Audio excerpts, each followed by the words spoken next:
Программа «Актуальное интервью». С вами Хамзат Хациев. У нас сегодня в гостях Содоми Сербиев. Наверняка вы наслышаны о нашем сегодняшнем госте. И говорить мы будем на тему общественная деятельность и каковы все-таки прелести этой деятельности и как она помогает нашему обществу, людям выбираться на привлекательные рабочие места, либо вообще заниматься чем-то интересным для них самих.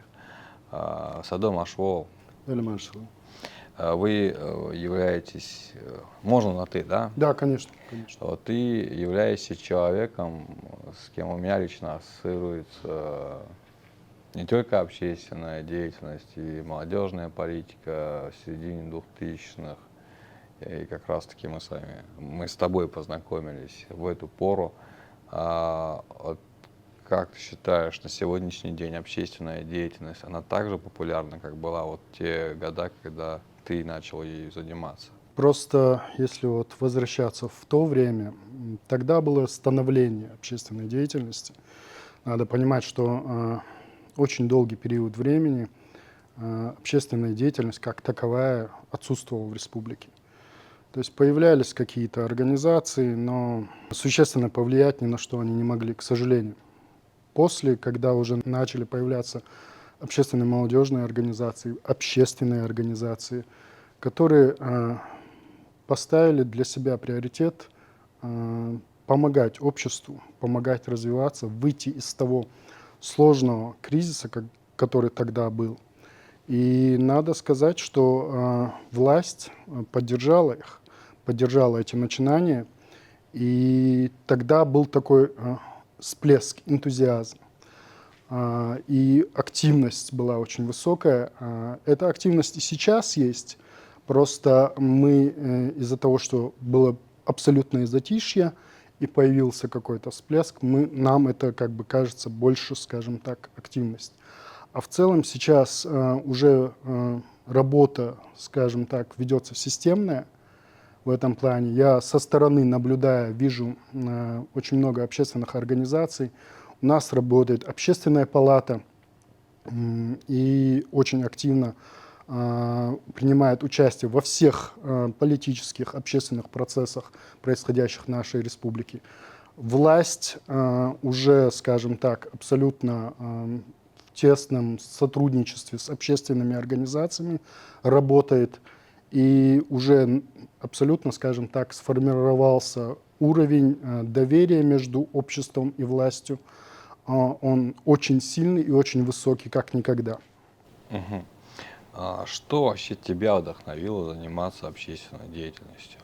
В то время, когда я начинал заниматься общественной деятельностью, нужно понимать, что тогда у молодежи было очень... Тогда я был молодым человеком, студентом, учился в вузе.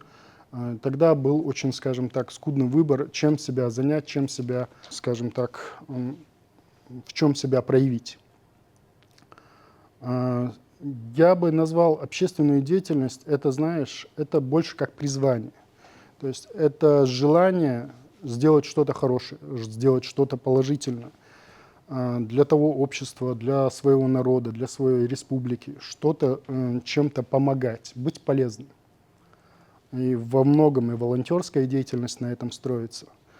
Тогда быть полезным своей республике, когда мы увидели, что вот первый президент, герой России Ахмад Хаджи Кадыров, Далгазут Кобалдойлсин, он встречался с молодежью, и он призывал, говорил, что мы должны учиться, что мы должны строить, что мы должны брать все вот эти негативные клише, и ярлыки, которые на нас тогда навешали, что мы должны формировать республику, развивать ее.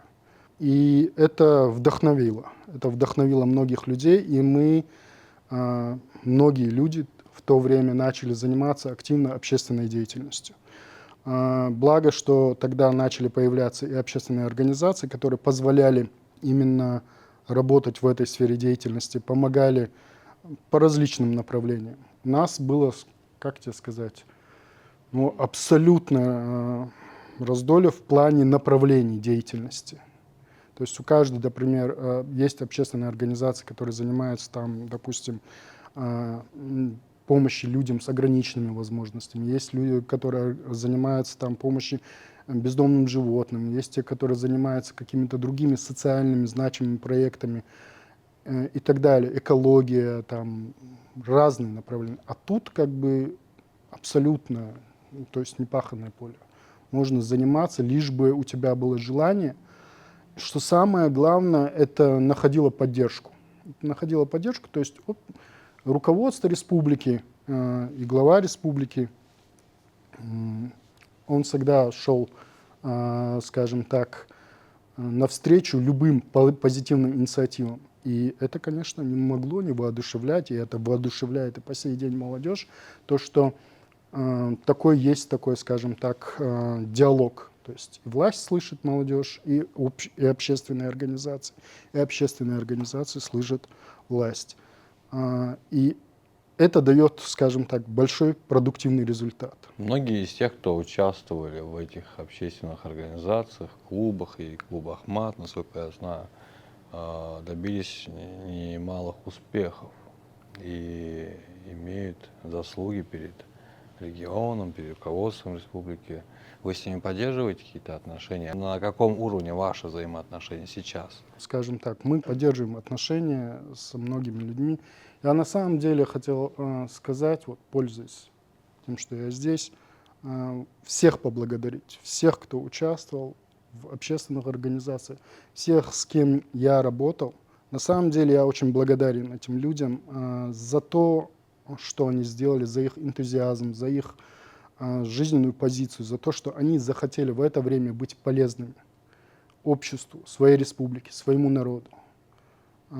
Я, безусловно, абсолютно благодарен и горд, что я работал с этими людьми. Вот молодые люди того периода, и которых вы видите сейчас, разницу чувствуете между ними? Разница есть, но я и до недавнего времени, в том числе, очень активно поддерживаю взаимоотношения и со студенчеством, и с молодой гвардией «Единой России». Я вижу молодых людей, которые сейчас есть. Они, безусловно, вселяют надежду на то, что в нашей республике все будет хорошо. Часто нас критикуют молодежь, многие, во всем мире это такая практика, но я хочу сказать, что есть очень много талантливых людей, в различных сферах готовых себя реализовывать. Очень радует то, что вот именно самообразование, саморазвитие — это очень важные, скажем так, направления, которыми интересуется нынешняя молодежь.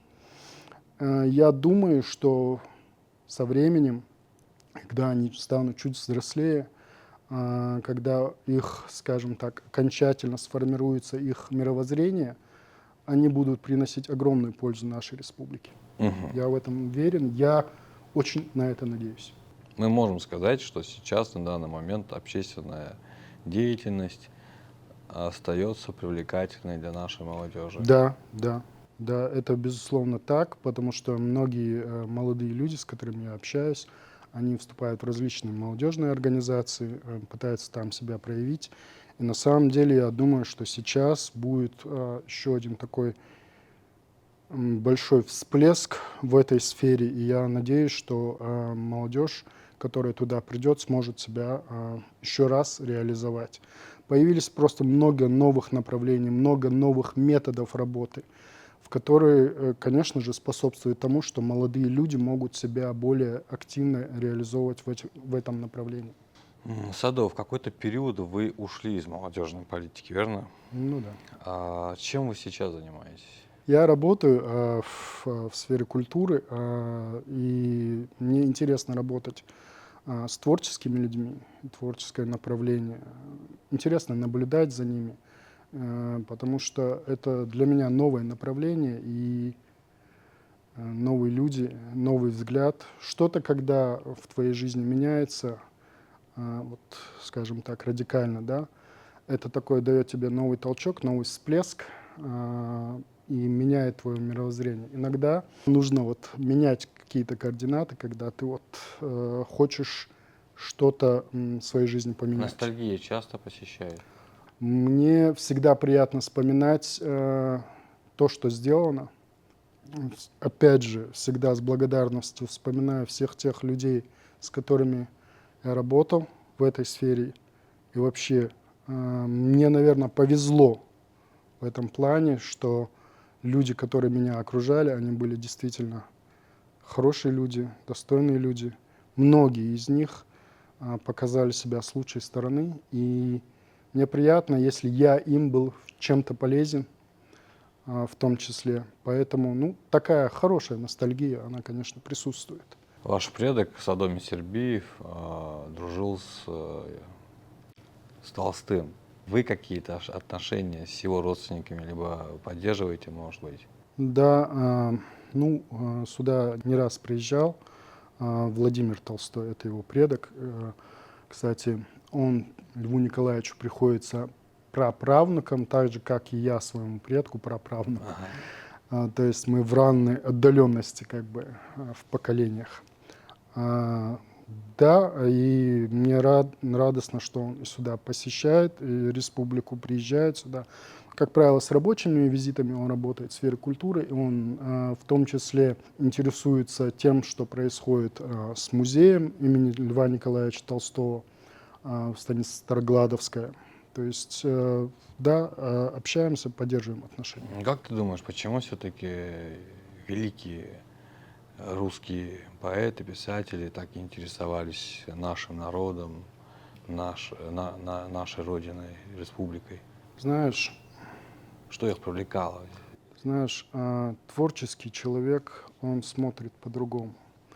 Конечно же, люди с такого мировоззрения, как Пушкин, Лермонтов, Толстой, приезжая сюда на Кавказ, при том, что они приезжали сюда, скажем так, в тяжелую атмосферу, здесь была война, и они приезжали многие как офицеры.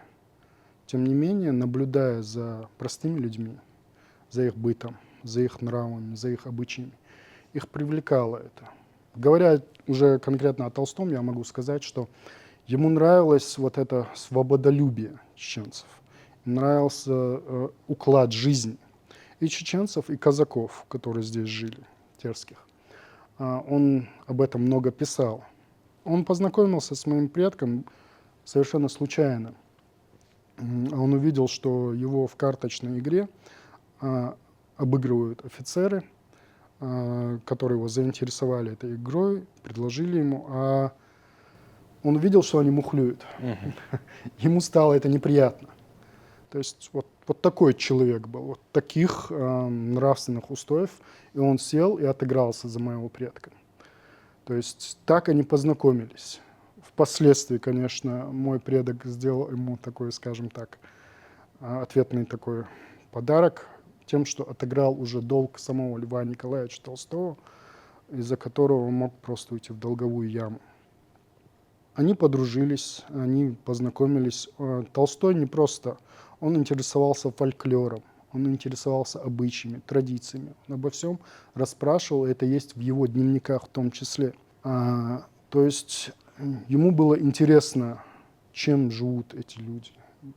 Есть такая легенда, знаешь, он умер на железнодорожной станции.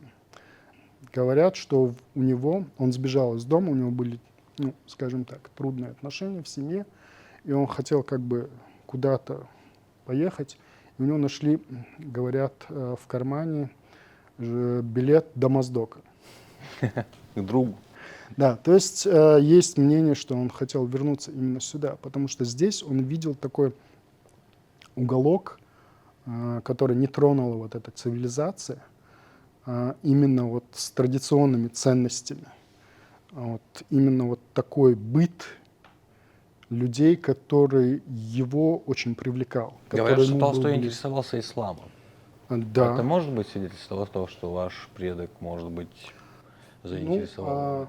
Он на самом деле учился в Казани, и, к сожалению, он говорит, по его мнению, к сожалению, он не выучил арабский язык, потому что в молодости он был такой несколько ветреный, граф, молодой, аристократ, любил веселье, но постепенно, как бы уже образумившись, узнав, что такое жизнь, он начал изучать и религии различные, Да, у него были непростые отношения с церковью православной.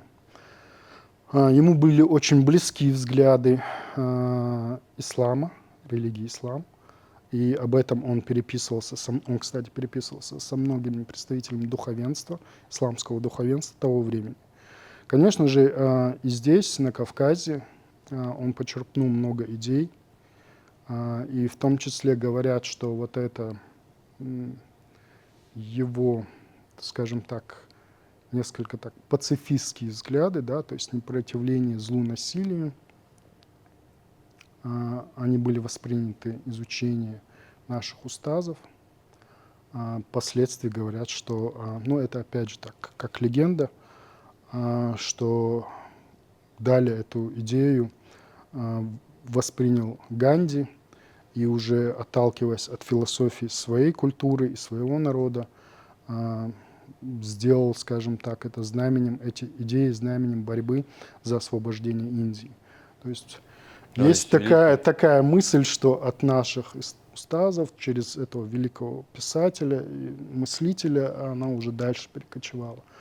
Мне бы хотелось верить, что это действительно так, потому что я считаю, что, побывав здесь, этот человек не мог бы не познакомиться с идеями, как минимум, теми, которые и религиозными, которые здесь присутствовали на Кавказе. Я думаю, его интересовало все. Это был человек, который действительно интересовался бытом, культурой, религией, традицией тех людей, которые его окружали. Он был очень любознательный. Садо, и еще такой финальный вопрос, он касается, опять же, я сегодня много вопросов задаю касаемо молодежи, потому что мы с тобой вдвоем именно в этой сфере и познакомились. И сам я довольно-таки немало интересовался молодежной политикой, пытался что-то себя как-то реализовать в этой сфере, и что-то мне удалось. Но для всех нас, для многих, ты являлся примером. Честно скажу тебе откровенно, потому что многие ставили тебя всегда нам в пример. Каким ты видишь нашу чеченскую молодежь лет через 20? Как она может поменяться с учетом всех новых технологий, интернета и так далее? От чего нам стоит оберегать свою молодежь? Нам нужно понимать, что современный мир выдвигает определенные, скажем так, вызовы. Эти вызовы всегда были. Они были всегда. И молодежь наша, у нее есть фундамент. Те, кто сейчас молоды, через 20 лет, повзрослев, они найдут себе применение в этой республике, в нашей стране и смогут себя реализовать.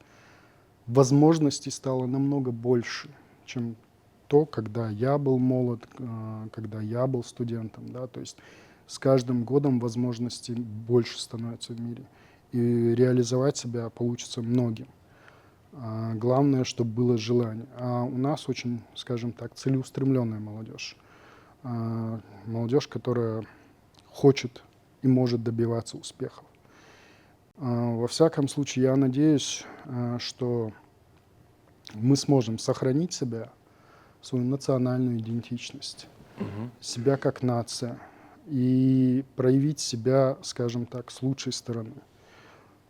Опять же, сегодня и тем более через 20 лет я уверен, что будут еще больше возможностей, где может реализовать себя молодой человек. И в образовательной сфере будет очень больше, скажем так, направлений. Появятся наверняка новые профессии, о которых мы сегодня даже не знаем. И я уверен, что адаптивность нашей молодежи, их стремление реализовать себя, применить себя, найти себя в этом мире – поможет им достичь больших успехов. В нашей республике, во всяком случае, все время постоянно ведется работа для того, чтобы это было возможно. Главное, чтобы было желание. Садо Дересол, большое спасибо. У нас, конечно, было очень много вопросов, которые мы наверняка зададим еще в следующий раз. И хочется пожелать тебе удачи. Я верю и уверен в том, что такому человеку, как Садо Мисербиев, в нашей республике всегда будет место под ярким солнцем. Дересал.